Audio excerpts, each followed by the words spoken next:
our first official Gurula live cast for the banks. We're going to go through what the banks thus far have reported. And I will tell you that what I'm saying is definitely different than what other folks are saying.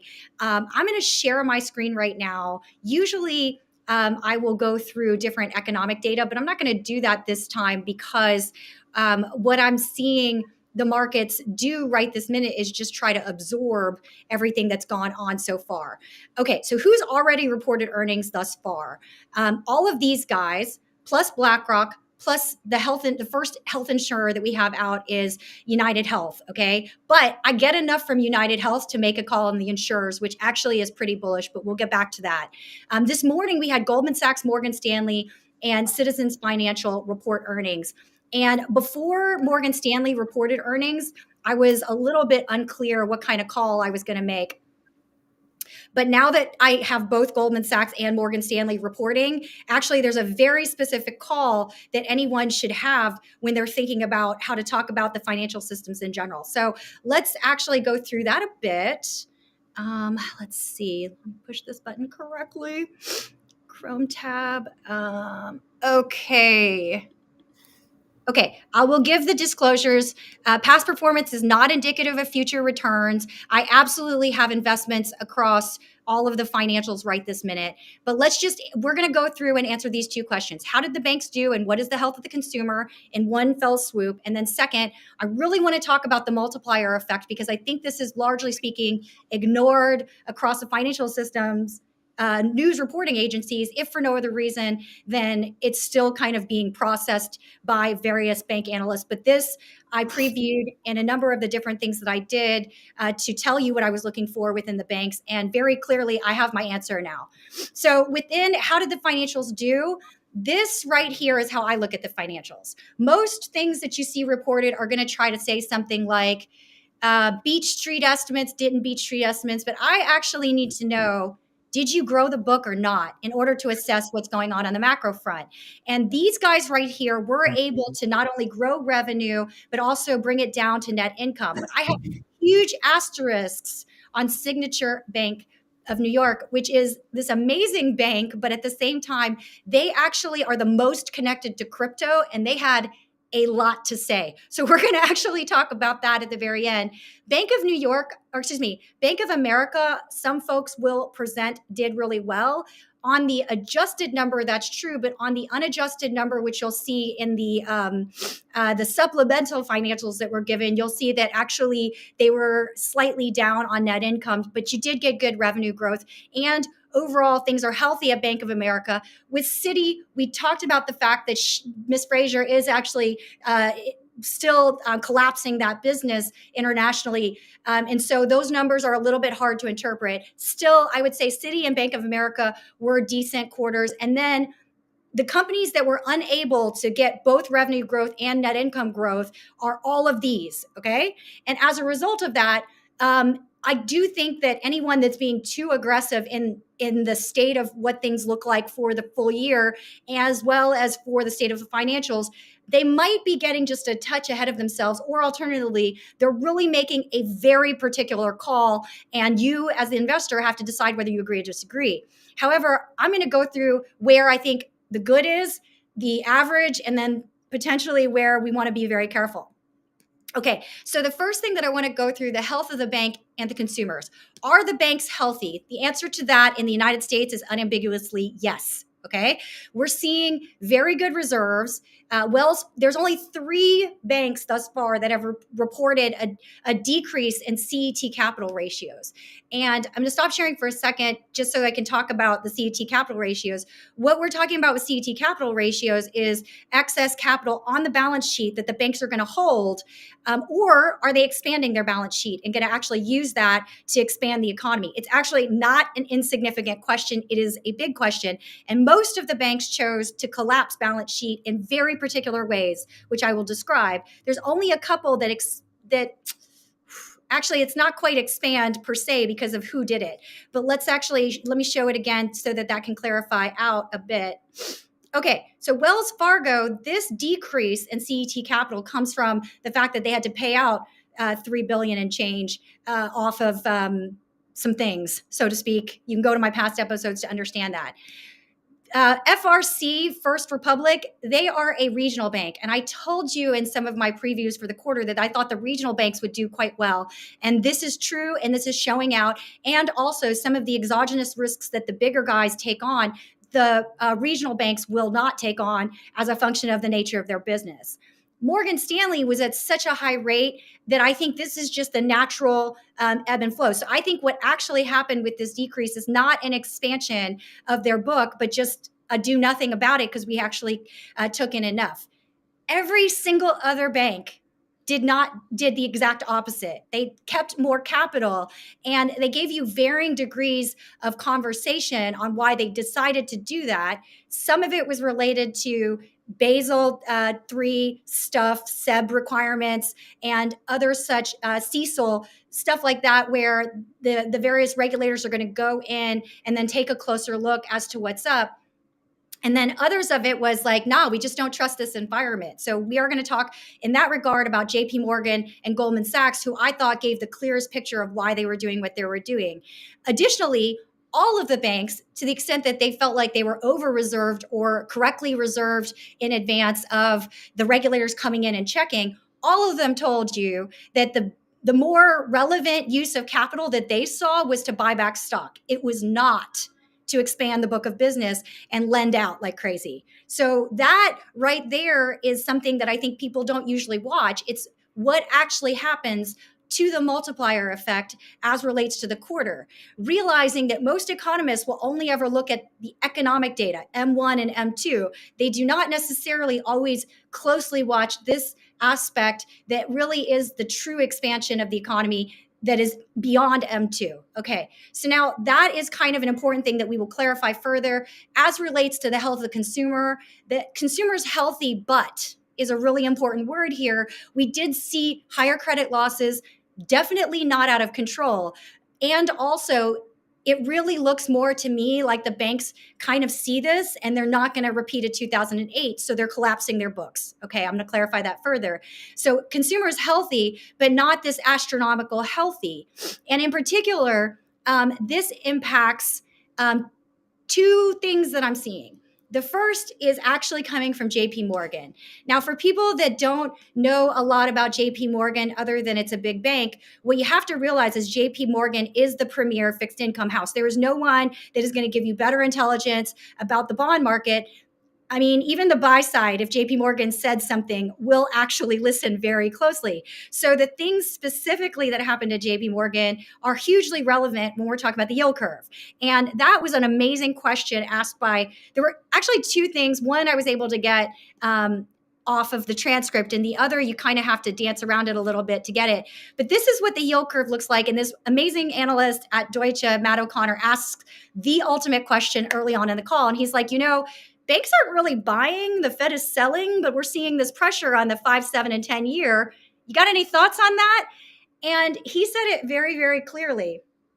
He said, look, and I'll just paraphrase what I've written so you guys can go back to the transcript and look for it yourself. He's like, we know that the yield curve as it currently sits absolutely is not what the yield curve is going to look like in the future. So number one, yes, we watch the yield curve, of course, but are we ready to make this big, huge, gigantic inflation call? Or are we ready to make this huge call about how we want to expand the book? No, we're not going to do that. We think it's going to look very different 6 months from now, and we're not looking to take on more credit risk.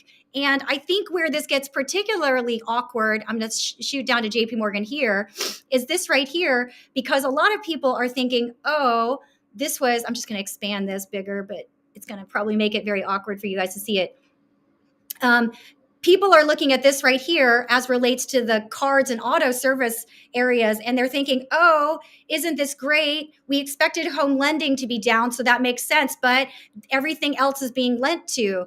No, that's not what was said, and that's not what was consistent across all the environment. What they said was they'd already extended out these credit lines, and those credit lines were growing, so there was no need to actually do more in credit. And if we were confused that that was kind of the strategy that JP Morgan's taking, that was reiterated in a couple of different calls, namely Goldman Sachs's call.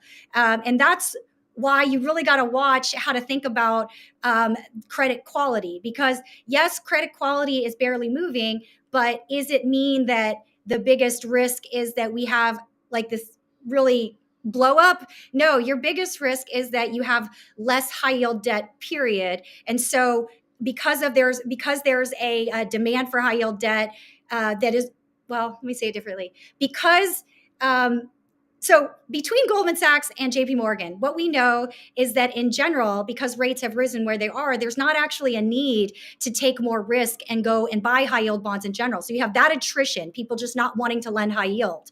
And then you have the banks being like, hey, there's no desire or demand to lend high yield, so we're just not going to do it anymore. And in particular, that simply means that you have a credit market that's closing down. It's really as plain and simple as that. Maybe I'm going too long in describing it, but that is what's happening here. Is this is just people trying to get this exposure, not necessarily in the US, but in other places, and not wanting to take other types of risk exposure, such as going into lower parts of the credit market or alternatively buying actual debt. Now, this I'm just to show you in the hopes that maybe this will clarify it further. Goodness gracious, I don't know if I can make this any larger, but this is the iBox High Yield Corporate Bond ETF. And I actually hate this bond ETF, if I'm honest, because I don't think it shows it as well as the swap spread, but I don't have access to a Bloomberg. So this is what I got to show it to you.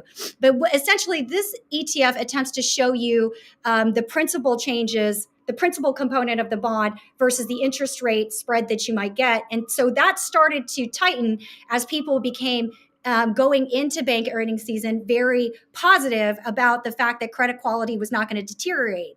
But one of the things to note is credit quality isn't deteriorating, but it's also the case that the banks are not writing more or securitizing more high yield debt. What that implies is that if you are a company that needs the securitization market, particularly the high yield securitization market, to be open, you are out of luck for at least this next quarter. Okay, so that's companies like CarMax, Upstart, which I know some people in the comment section have yelled at me for, and other types of lending. Additionally, housing lending will probably be a bit closed, so to speak, unless you have very good credit quality.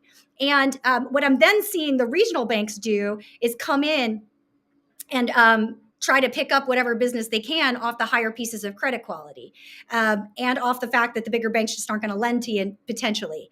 Now, the other thing that I would really note as relates to that, let me go back to sharing my screen, is, okay, let me actually go through this. Yeah, so the other things that we noted, and this was for the Garula specific folks, I went ahead on Friday when we were doing kind of our internal call, was very clear that, you know, Goldman Sachs probably should not have been bid up to the 370 level, because we could see very clearly from JP Morgan that the investment banking business was not doing so well. And while they made up for some of it impressively in the markets and securities business, that was coming from the debt capital markets business. It was not coming from the equities market business, which Goldman is going to have more exposure to one versus the other. Asset management held up surprisingly well. And even for the smaller companies, the smaller banks have reported, all of them are reporting that the asset management business, while it's not doing gangbusters, it is actually doing okay on fee revenue. And it's interesting to see that given how BlackRock reported, because BlackRock, while the headline number on BlackRock was they did great, they had great net inflows, this is what the actual number was. You saw a 14% decrease in AUM. Most of that came from market exposure. And you did have a decrease year over year in net inflows, even though it's still a reasonable quarter. So it may be the case that people are moving to a different approach to how they want to manage their assets going forward. BlackRock is going to get a lot of assets from institutional investors and also passive versus active management. You do see that piece that I made the other day on what's going on with passive index ETF type stuff. But you know, that's the thing. The other thing I would note is that you did have a lot of people going into fixed income. And so in that environment, I think the best you can really hope for right now is a push at best. So with JP Morgan, what I would say is that their biggest concern in the commercial banking business right now is that deposits are not so one of the comments that JP Morgan made that was so telling about why you can't be full on bullish the banks, the large cap banks right now, or the mega cap banks right now, but you can be bullish the regional banks, is that they actually focused on the idea that the net interest income gain that they got from the corporate bank portion of the business was very much so an over earning versus a normalized earning that they would anticipate. And this is because, given the current rate environment, given what's going on, they foresee more deposit. More competition for deposits, meaning you've got this big spread right now between what the Fed is doing and what the banks are giving in the way of a savings rate. And they foresee that because of that spread, you are going to get smaller players offering a better interest rate to try to pull assets out of the bigger banks.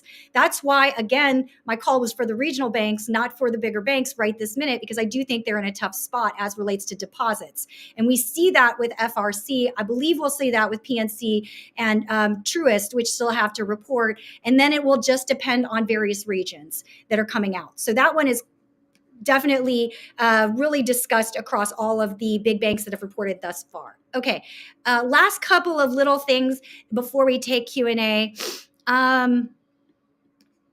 Let's see, Goldman Sachs. Oh, yeah, we've really got to talk about what happened with Goldman Sachs.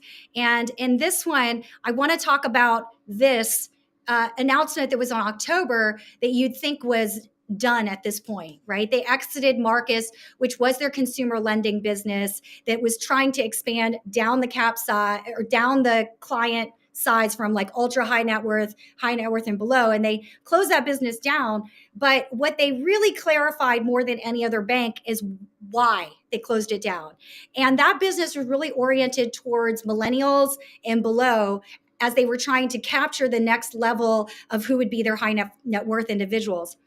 What they basically said on this call, in my opinion, is that the credit lines that they had already extended to the millennials and to others, what they're seeing is people take more of that credit line. It's without actually increasing deposits. And that is their concern. And their second state of their concern is really related to the idea that those types of business models where you are doing lending at scale work best when you still have the capital markets very much so open.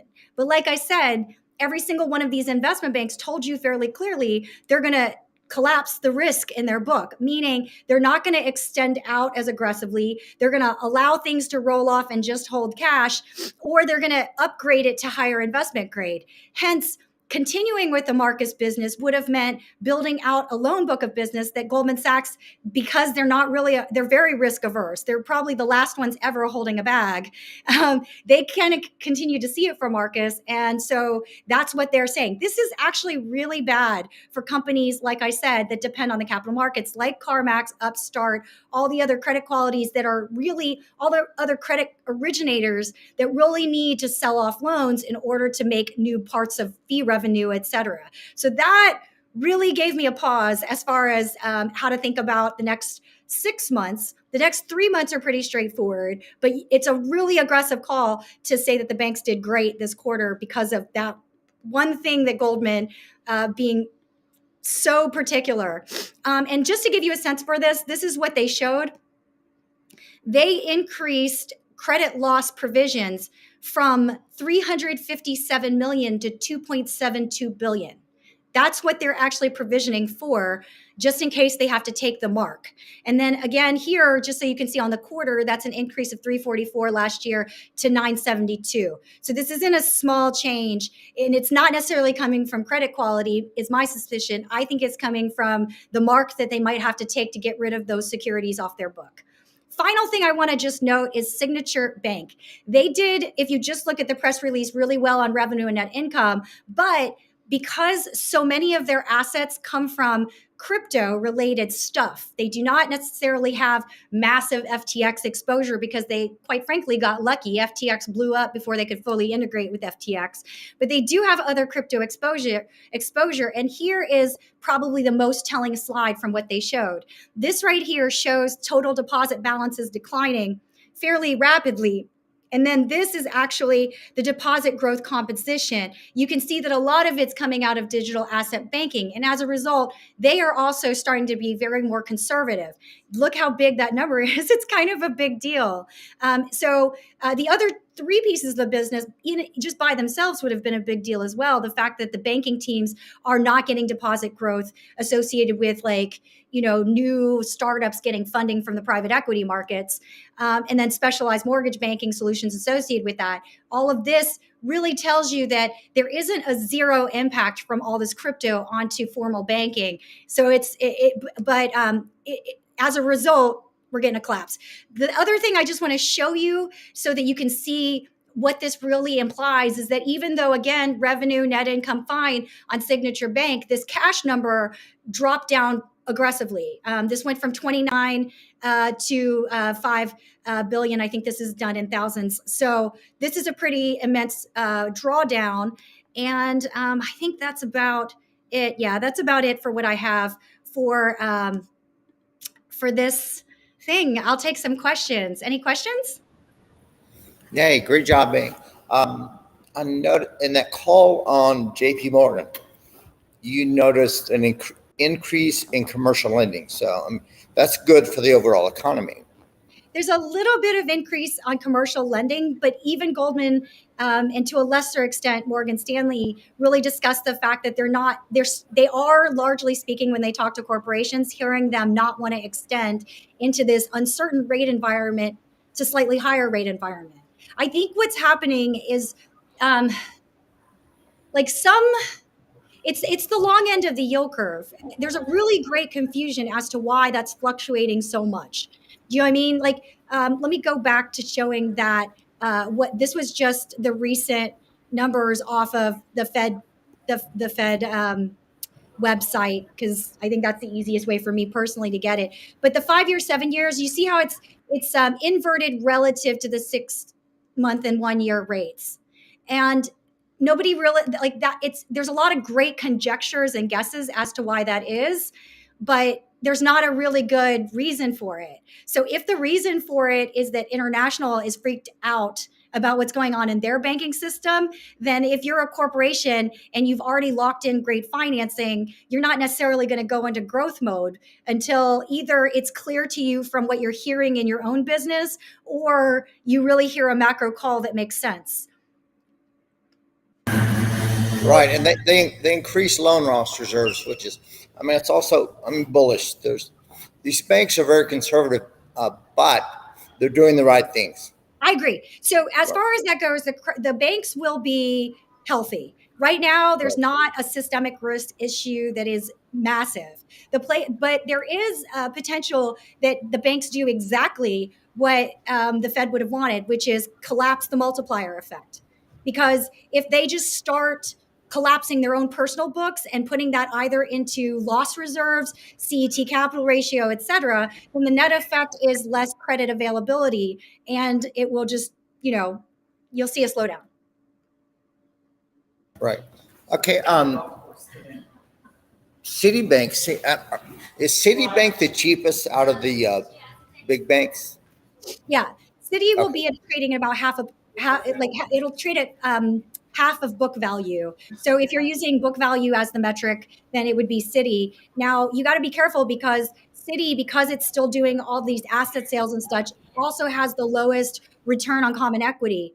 It's about 5 and change percent versus like JP Morgan in contrast, about 17%. Goldman Sachs, Morgan Stanley will be even higher than that. I think Goldman usually clocks in around a little bit over 20% or so on return on common equity. And that, so it kind of depends. Like Citi is cheap for a reason. At the same time, I am bullish Citi because I think she's actually got it under control. At last, we're finally seeing enough there to feel really great about it. And if she does, in fact, she has one more piece of business to sell off, which is the Mexican business.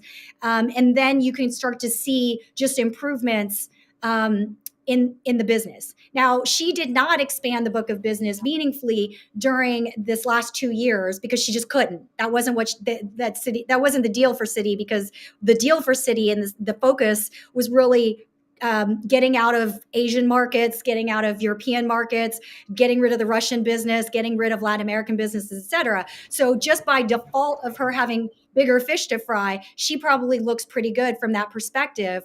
Yeah. So where can Citi go in the future?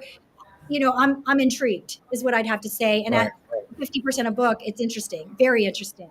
Yeah, we worked together like 2 years. I mean, and I think the most valuable thing about you is you do the work. I mean, and you see things in the numbers that others don't, and we listen to everybody. I appreciate that. That's Yeah, really, so yeah. I mean, last week you were saying Goldman Sachs is not going to report well. I mean, No. exactly right. So, and you have your finger on the pulse. It's just there's tremendous value in markets with me. Yeah, I appreciate that. You're Are welcome. there any questions in the YouTube chat that we want to just see? And guys, I apologize because it's supposed to flow through to my system a certain way, but it doesn't. So we got to kind of do this old fashioned way. Here's Read- one. Hey, well, there's three compliments. Oh, thank you. Thank you. Blah blah blah. Here's one. Hey May, will you be going on live with Tony Denaro anytime soon? Yeah, he's a That would big be AMC guy. I'd be happy to. Honestly, I don't know how to get in touch with him correctly. I've tried to ping him. So if you guys want to request it and he's interested, I'll always collaborate with folks. I think he does decent research as far as that goes. He certainly has his pulse on AMC. So that's that question. Any other questions on the banks or anything else? Yeah, if you just tell people if they have questions to put it in the comments, and I will Yeah. ask. Okay. All right, then we'll go ahead and close out the stream for now. Thank you guys for viewing. We'll see you guys tomorrow. If I don't see anything particularly relevant, I'll probably go through some of the travel stocks tomorrow because I do think that people missed how well Delta did. And it's because Delta reports their earnings in a way that I wish they would not. Their earnings were actually off the chart stellar, but they're not going to get credit for it because they keep reporting relative to 2019. They have to stop doing that. What would the ideal Fed rate be for the banks? Is a really good question. I don't know that. Sorry, Christopher. I don't know that. Here, let me actually pin this. Okay, so this is a really good question. The way that I don't think that there's an ideal Fed rate. What there really is right this minute is whether or not what is the Fed going to do given what it's seeing as relates to the economy in general. Right now, with the banks doing what they're doing, you have to so energy starts reporting next week, and I'm pretty sure that there's been a lot of gamesmanship in energy, and the price of energy is wrongly stated. And I feel that way because when I listen to what the energy companies have reported at conferences, there's not this massive supply that has come on board. If anything, because of the conflict, the Russian collaborations that used to be done in Europe, those have come offline, and the oil that's supposed to come in the Middle East has not come online. So right now, if you look at CPI, it was down 16% in energy. And I'm not convinced that that is anything other than short-term blimps due to weather and some gamesmanship happening all around to allow people to have a good Christmas. So we still have to get through the next quarter. I think the Fed is going to be really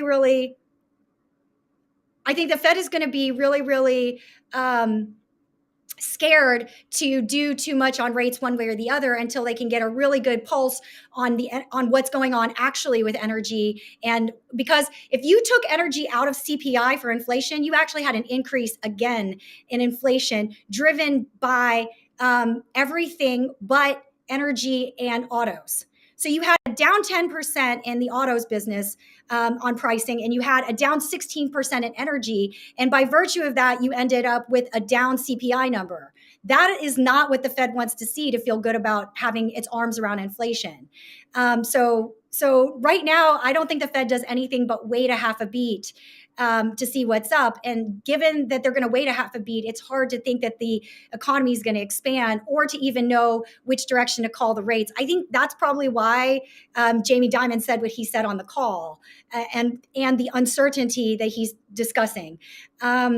hopefully that answers the question. So I don't have a really strong feeling on what the Fed rates will do, other than I think it's hard to tell right at this minute. So all this certainty that everybody's feeling may be certain on eventually down the road, but the timing is like you're just a better analyst than me if you're actually going to call it at this point. Okay, May, do you think the U.S. economy is going into a recession / depression, or are the bulls right about the soft landing? Soft landing, I think it's too early. You need to get through this quarter, or we need to see. So I need to hear what the corporations start to say next week when they come in more aggressively on earnings, and tell you what their strategy is for the year. Because right this minute, this multiplier is getting contracted by the banks, as you know what I mean. So it's just a little bit too hard to say at this point. Yeah, let me throw. I mean, unemployment's 3.5%.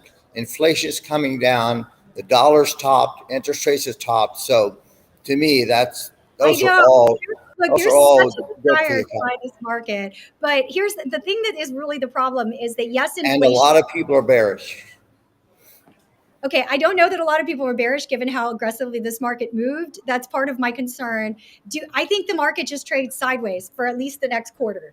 Okay. And I know that there is this desire to think that inflation is coming down. And I agree that it will come down in 2 years, but will it come down this year? And what will the Fed do associated with it? That one's harder for me. What I do know is that most of the banks that reported very clearly are going risk off. They are not taking more risk. The regional banks may take on more risk, but they don't have nearly the same multiplier effect on this marketplace. So, what does that mean? That means that private equities is going to be a little bit weak right this minute. That means that the fixed income markets are going to be, largely speaking, very, very. You're going to have to come up with some creativity if you're not a highly credit rated company, or you will have already gotten your financing. And if you Okay, already, are you looking at AMC? It's up 10%. Both are up 10%. I mean, I think AMC is we its own bought deal. AMC this morning. We love those people. AMC is its own deal. Like, I mean, and quite frankly, he's got enough runway to make it through. So the dynamics on AMC are its own deal. I'm talking about the dynamics. So I'm more talking about, as relates to the markets being closed for business, I'm really talking about the consumer lending piece for lower credit quality. So for example, if you were a 650 credit rating, you're at prime, right? 650, you're going to struggle to get more, you're going to struggle to get more like debt out. Like your rate is going up. And so, for example, this release that has driven CarMax up this morning, I think is misinterpreted. Here, let me show you. Um,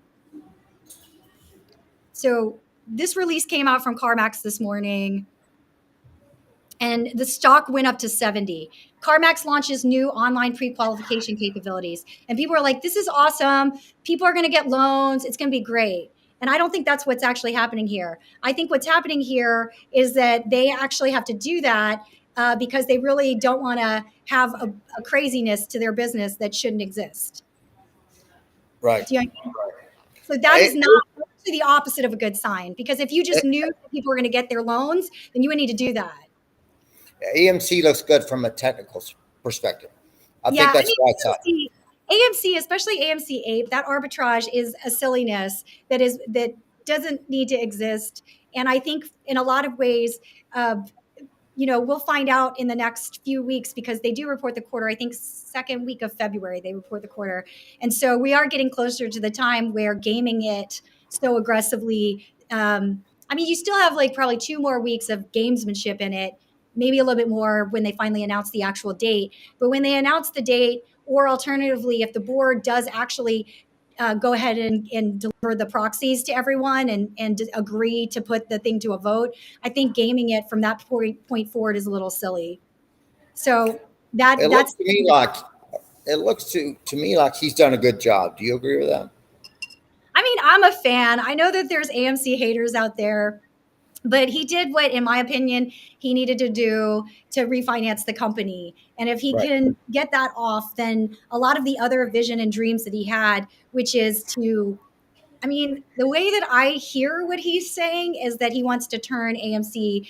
The strategy that he's taking is similar to the strategy that Live Nation took, which they basically own the business of distribution. So yes, like Live Nation doesn't own the Madison Square Garden venue, but what it does own is that if you're an artist and you want to be shown, you're going to actually have to work with Live Nation unless you are Madonna. Essentially, if you're Madonna, you can go your own. People will still buy tickets from you. But if you're like It's a good some example.